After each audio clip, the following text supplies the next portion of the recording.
નમસ્કાર, mid day રિપોર્ટમાં આપનું સ્વાગત છે। હું છું પંકજ। શરૂઆત કરીશું એક મહત્વપૂર્ણ ખબરથી જે ડાંગથી આવી રહી છે। ડાંગ જિલ્લાના મનમોડી ગામે દીપડાના હુમલાની ઘટના બની છે। આખરે આતંકી દીપડો પાંજરે પુરાઈ ગયો છે। આ તસવીરો જુઓ। ડાંગ જિલ્લાના માનમોડી ગામની આ તસવીરો। ઘરમાં ઘૂસી દીપડાએ ઘરના બે વ્યક્તિઓ પર હુમલો કર્યો હતો। 24 કલાક બાદ દીપડો પાંજરે પુરાતા ગામ લોકોએ રાહતનો શ્વાસ લીધો હતો। તો ડાંગમાં જે બે અલગ અલગ તસવીરો આવી રહી છે તે આપણે બતાવી રહ્યા છીએ। ડાંગ જિલ્લાના માનમોડી ગામે દીપડાની દહેશત જોવા મળી હતી। એક ઘરમાં દીપડો ઘૂસી આવ્યો અને બે વ્યક્તિઓ પર હુમલો કર્યો હતો।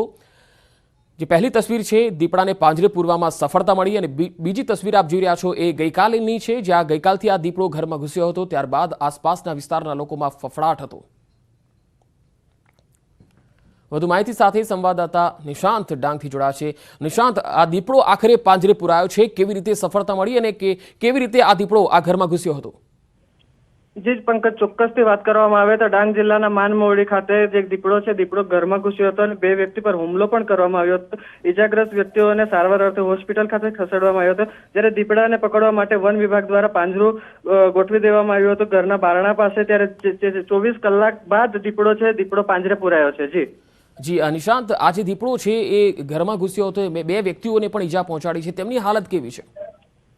જી, એમની વાત કરવામાં આવે તો જે બે વ્યક્તિને દીપડા દ્વારા હુમલો કરવામાં આવ્યો હતો તે વ્યક્તિને સારવાર અર્થે હોસ્પિટલ ખાતે ખસેડવામાં આવ્યા હતા અને તે વ્યક્તિઓની અત્યારે જો હાલત જોઈએ તો સારી હાલત એવી છે। જી નિશાંત, આભાર માહિતી આપવા માટે।